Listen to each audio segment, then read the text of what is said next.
Ọlọ́run ẹ̀yin ará nínú Olúwa. Àkọlé ọ̀rọ̀ àjíǹde mi òun náà ni wípé Jésù ti jíǹde, ẹ jẹ́ kí a tú àwọn òǹdè sílẹ̀. A dúpẹ́ ní ọwọ́ Ọlọ́run tó jẹ́ kí ojú wa tún rí ọdún àjíǹde yìí. Gẹ́gẹ́ bí a ti máa ń kọ lórin nígbà gbogbo, Jésù ti jíǹde, hallelujah. Ẹ̀yin onígbàgbọ́, ẹ̀yin onígbàgbọ́, ẹ máa yọ̀, Jésù ti jíǹde, ẹ máa kọrin o, hallelujah. Mo gbà ládùúrà pé orin àjíǹde, orin hallelujah kò ní tán lẹ́nu wa o. Jésù ti ṣẹ́gun lórí ikú, lórí ẹ̀ṣẹ̀ àti lórí agbára òkùnkùn. Ìṣẹ́gun wa ti dé, hallelujah. Bí a ti ń kọrin yìí, ó yẹ kí a rántí wípé ohun tí Jésù kú nítorí rẹ̀ náà ni nítorí ẹ̀ṣẹ̀ aráyé. Ó kú láti gbà wá lọ́wọ́ ẹ̀ṣẹ̀, láti fi hàn wípé oró ẹ̀ṣẹ̀ ó ju oró fífi ara ẹni jìn fún ọmọnìkejì lọ. Oró ẹ̀ṣẹ̀ ó ju wàhálà wípé à ń fẹ́ràn ọmọnìkejì lọ. Oró ẹ̀ṣẹ̀ ó ń pa ayé run, ó ń pa ẹ̀mí run. A dúpẹ́ lọ́wọ́ Jésù Kristi tó fi eléyìí kọ́ wa. Torí náà ẹ̀kọ́ àkọ́kọ́ fún àjíǹde ni pé kí àwa fúnra wa ká tú ara wa sílẹ̀, torí a ti di òǹdè sí ẹ̀ṣẹ̀. Àwọn ẹ̀ṣẹ̀ wọn ni tó dè wá mọ́lẹ̀ tí a ò fi rí ojú rere Ọlọ́run. Àwọn ẹ̀ṣẹ̀ wọn ni tó dè wá mọ́lẹ̀ tí ayé wa fi rí rúdurùdu, tí ẹ̀jẹ̀ ọmọ ènìyàn tí ò fi jọ wá lójúmọ́. Ẹ jẹ́ ká bẹ Ọlọ́run kó tú wa sílẹ̀ nínú rẹ̀. Bí a bá ti wá ń bẹ Ọlọ́run kí àwa náà kí á múra. Ọjọ́ àjíǹde, ayọ̀ ọjọ́ àjíǹde, ijó ọjọ́ àjíǹde, kìí ṣe nítorí ìrẹsì tí a ó jẹ àbí nítorí ohun tí a ó mu, ṣùgbọ́n nítorí pé Olúwa fún wa ní agbára láti bọ́ kúrò ní ọwọ́ ẹ̀ṣẹ̀. Kí ògo kó máa jẹ́ ti Ọlọ́run láé àti láéláé, àmín. Gbogbo àwa onígbàgbọ́ a gbọ́dọ̀ dúró ṣinṣin nínú ìgbàgbọ́ wa. A gbọ́dọ̀ rí wípé Jésù Kristi, bó tilẹ̀ jẹ́ pé òun nìkan ni láàrin àwọn tó dojú ìjà kọ, àwọn ọmọ ogun, ìdájọ́ búburú Pílátù, àwọn èrò pàápàá tí wọ́n sọ pé kàn mọ́ àgbélébùú àti bẹ́ẹ̀ bẹ́ẹ̀ lọ, àti àwọn ẹ̀yìn rẹ̀ tí wọ́n kọ̀ sílẹ̀, Jésù dúró ṣinṣin. Àti nítorí pé ó dúró ṣinṣin, Ọlọ́run kò fi sílẹ̀. Ẹ wá rí ẹni tó bá ti dúró ti Ọlọ́run, agbára ayé, agbára èṣù, agbára òkùnkùn kò lè ká. Bó ti wù kó rí ní ìkẹyìn ọjọ́, òun náà ni yóò ṣẹ́gun. A ti lè rí àpẹẹrẹ Ọlọ́run, àpẹẹrẹ agbára rẹ̀ nínú wa ní àsìkò yìí pàápàá. Bí a bá wò dáadáa ní ọdún tó kọjá ní àkókò yìí, ilé Ọlọ́run ò ṣe é lọ. Àwọn ilé ìwé wa di títì pa. Ojú ọ̀nà pàápàá kò ṣe é rìn. Ọjà gan à ń yọ́ lọ ní, àti ra wa mọ́nú ilé. Ṣùgbọ́n pẹ̀lú agbára mímọ́ rẹ̀, Ọlọ́run tú wa sílẹ̀. Kò tí ì tán o, ṣùgbọ́n ọdún yìí ó sàn ju ọdún tó kọjá lọ. Ẹ jẹ́ ká dúpẹ́ ní ọwọ́ Ọlọ́run. Gẹ́gẹ́ bí a ti kọ́ wa ní ìwé mímọ́, àwọn onígbàgbọ́ ò gbọ́dọ̀ gbàgbé láéláé wípé bó ti wù kí ipá wa ó tó, bó ti wù kí agbára wa ó tó, Ọlọ́run ló ní agbára tó tóbi jù. Ẹ jẹ́ ká mọ̀ wípé nínú wàhálà àti ìṣòro àsìkò yìí pàápàá, Olúwa lè yọ àwọn ènìyàn rẹ̀. Yóò sì yọ wá bí a bá fi ìgbẹ́kẹ̀lé gbàdúrà sí. Tí àwa náà bá fi ìwọ̀nba ipá tí a ní, tí a fi dojú ìjà kọ ẹ̀ṣẹ̀, tá a fi dojú ìjà kọ iṣẹ́ òkùnkùn, tá a fi dojú ìjà kọ agbára èṣù, bẹ́ẹ̀ ni yóò rí fún wa.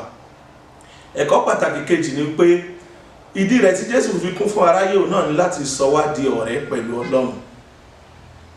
Ohun tó yà wá ya Ọlọ́run ni Jésù Kristi ti torí rẹ̀ kú. Nítorí náà àwa pàápàá a gbọ́dọ̀ jẹ́ ẹni àlàáfíà, a gbọ́dọ̀ jẹ́ ọmọ àlàáfíà, a gbọ́dọ̀ jẹ́ jagunjagun, ṣùgbọ́n fún àlàáfíà àti ìrẹ́pọ̀ àti ìbáṣepọ̀ àti ìdáríjì. Àwọn wọ̀nyí ni gbogbo nǹkan tó jẹ Jésù Kristi lógún.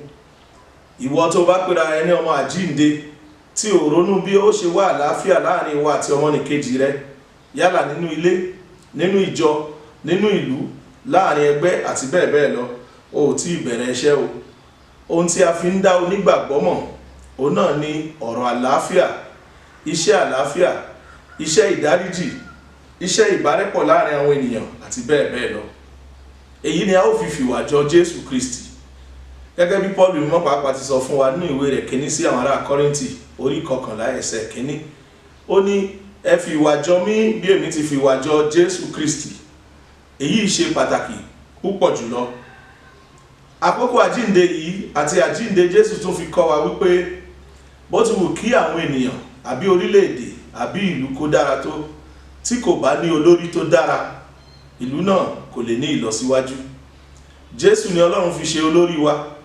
Ó sì fi hàn wá kí ni àwọn ìwà tó yẹ ká máa rí lára àwọn olórí. Jésù fi ẹ̀mí rẹ̀ lélẹ̀, kò rò ti ara rẹ̀ ṣùgbọ́n rò ti àwọn tí a gbélé lọ́wọ́. Jésù ní ìgboyà láti sọ òtítọ́ níwájú Pílátù. Jésù ní ìgboyà láti ṣe iṣẹ́ òdodo àti òtítọ́ bó tilẹ̀ jẹ́ pé ó fi ìyà jẹ. Ohun tí iṣẹ́ olórí wà fún nìyí, ohun tí ipò aṣíwájú wà fún nìyí. Ẹ jẹ́ ká bi ara wa léèrè lónìí, ǹjẹ́ àwọn aṣíwájú wa, ǹjẹ́ a lè sọ wípé irú ìwà yìí wà lára wọn bí? Ó yẹ ká fi ìwà jọ Jésù Kristi. A gbàdúrà fún àwọn aṣíwájú wa náà kí wọ́n lè fi ìwà jọ Olúwa Jésù Kristi. A wí fún wa nínú ìwé Paul sí ará Fílípì orí 2 láti ẹsẹ̀ 5 wípé ẹ jẹ́ kí àwọn ìwà rere tí a rí ní ara Jésù Kristi kí ó hàn lára yín. Nítorí pé Jésù bọ́ ògo rẹ̀ sílẹ̀, ó sì wá sí ayé láti tìtorí àwọn ènìyàn tí a jẹ́ ẹlẹ́ṣẹ̀ jìyà. Àti nítorí bẹ́ẹ̀ ni a ṣe fún ní orúkọ tó ju gbogbo orúkọ lọ, wípé ní orúkọ Jésù kí gbogbo eékún kí ó máa wólẹ̀. Ẹnikẹ́ni tí ó bá wà ní ipò olórí, tí ó bá ń wá ògo àti ìṣẹ́gun, kó náà fi ìwà jọ Jésù, kó fi ẹ̀mí ara rẹ̀ àti iṣẹ́ ara rẹ̀ àti èrò ti ara rẹ̀ kó fi lélẹ̀ nítorí àwọn tó ń tẹ̀lé. Irú ẹni bẹ́ẹ̀ orúkọ wọn kì í parun láéláé. Ẹ̀kọ́ pàtàkì mìíràn tó wà nínú àjíǹde, òun náà ni a sọ fún wa nínú ìrere Jòhánù orí 10 ẹsẹ̀ 10. Jésù sọ wípé èmi wá kí àwọn ènìyàn bá lè ní ìyè, kí wọ́n sì ní ní ẹ̀kúnrẹ́rẹ́. Ní orílẹ̀-èdè wa lónìí, ǹjẹ́ a lè sọ wípé àwọn ọmọ orílẹ̀-èdè wa yìí ń gbé ìgbésí ayé ẹ̀kúnrẹ́rẹ́ bí? Ọ̀pọ̀lọpọ̀ ti pa ipò dà, ọ̀pọ̀lọpọ̀ ti pokùnso, ọ̀pọ̀lọpọ̀ ti sọ ìrètí nù, ọ̀pọ̀lọpọ̀ kàn rìn káàkiri ni wọ́n wà láyé ṣùgbọ́n wọn ò sí láàyè. Ó mà ṣe o, kò wá yẹ kó rí báyìí, torí pé ilẹ̀ Nàìjíríà ìlú wa yìí jẹ́ ilẹ̀ tó ń ṣàn fún wàrà àti oyin. Kí ló wá ṣe tí ọmọ ẹlẹ́ran tó wá di ẹni tó ń jẹ egungun? Iṣẹ́ wa ni láti bá Ọlọ́run fọwọ́sowọ́pọ̀ láti dá Nàìjíríà padà sí ibi tí Ọlọ́run gbé sí tẹ́lẹ̀tẹ́lẹ̀, ilẹ̀ tí ń ṣàn fún wàrà àti oyin. Ẹ jẹ́ kí a ṣiṣẹ́, yálà ìgbàgbọ́ ni tàbí mùsùlùmí ni. Èkíní, gbogbo ẹ̀mí ọmọ ènìyàn ló níye lórí níwájú Ọlọ́run. Nínú ìwé mímọ́ a kọ́ wa wípé Ọlọ́run dá wa ní àwòrán ara rẹ̀, àti ọmọ kékeré ni àti àgbà àti ọkùnrin àti obìnrin bákan náà ni wá níwájú Ọlọ́run. Ọmọ tí a ṣẹ̀ṣẹ̀ bí àtèyí tí a ò tí ì bí láti inú pàápàá ó níye lórí níwájú Ọlọ́run. Ìpànìyàn àti ìtàjẹ̀sílẹ̀ yìí ó ti pọ̀ jù lórílẹ̀-èdè Nàìjíríà.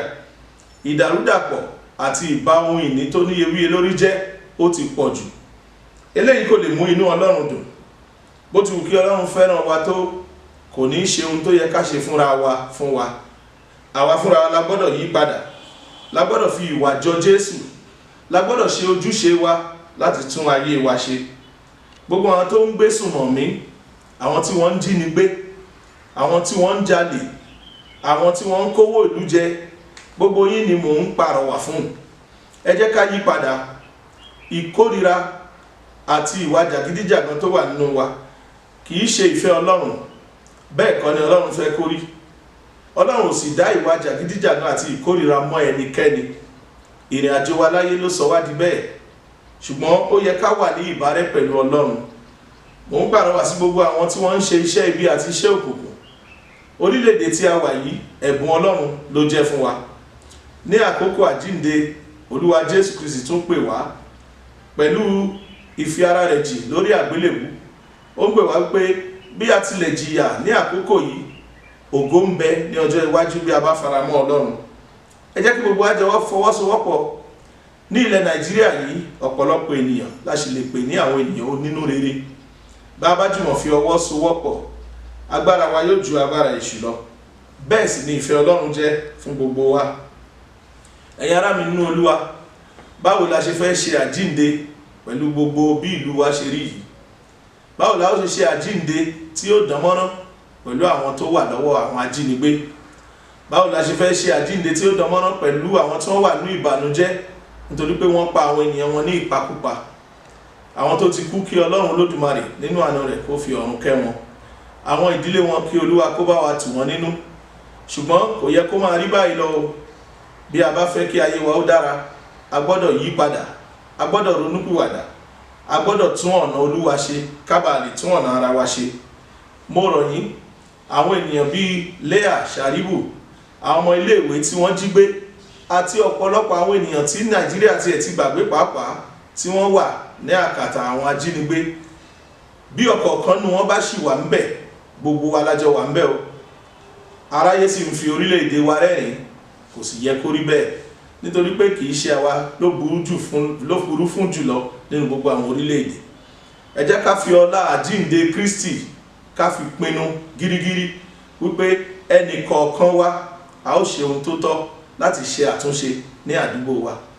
Wọ́n ní àgbájọ ọwọ́ òun náà ni a fi ń sọ̀yà, ọ̀pọ̀ gìrì ẹsẹ̀ báyìí òun náà ló máa ń yẹ ọ̀nà.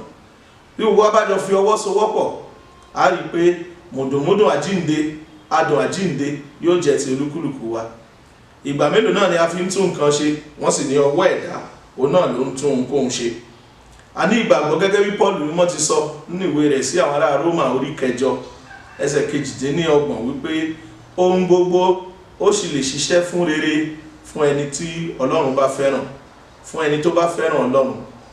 Ní àkókò àjíǹde yẹ jẹ́ ká fi ìfẹ́ wa sí Ọlọ́run hàn, ká nawọ́ àánú sí àwọn tó wà nítòsí wa, àwọn tó wà nínú ìbànújẹ́ ká tù wọ́n nínú, àwọn tí a bá lè fi ọ̀rọ̀ tù nínú ràn lọ́wọ́ ẹ jẹ́ ká ṣe bẹ́ẹ̀, àwọn aláìsàn, àwọn tí wọ́n wà ní ìgbèkùn, àwọn arúgbó, àwọn tí ara wọn kò le. Bí àwa náà bá ti gbìyànjú láti gbé ọdún àjíǹde dé ọ̀dọ̀ wọn, àwa náà ti ń bá Jésù jíǹde nìyẹn. Jésù ń pè wá sí ìwà mímọ́, ó ń pè wá sí iṣẹ́ mímọ́, ó ń pè wá sí iṣẹ́ rere. Bẹ́ẹ̀ ni bí Ọlọ́run bá rí iṣẹ́ rere wa, ohun tí apá wa kò ká pàápàá, ó dá mi lójú pé Ọlọ́run yóò ṣe fún wa. Ẹ kú ọdún àjíǹde o. Àjíǹde yóò mú ire wá bá olúkúlùkù wa nínú ilé, nínú ìjọ àti ní orílẹ̀-èdè wa. Yóò dára fún wa o. A dúpẹ́ ní ọwọ́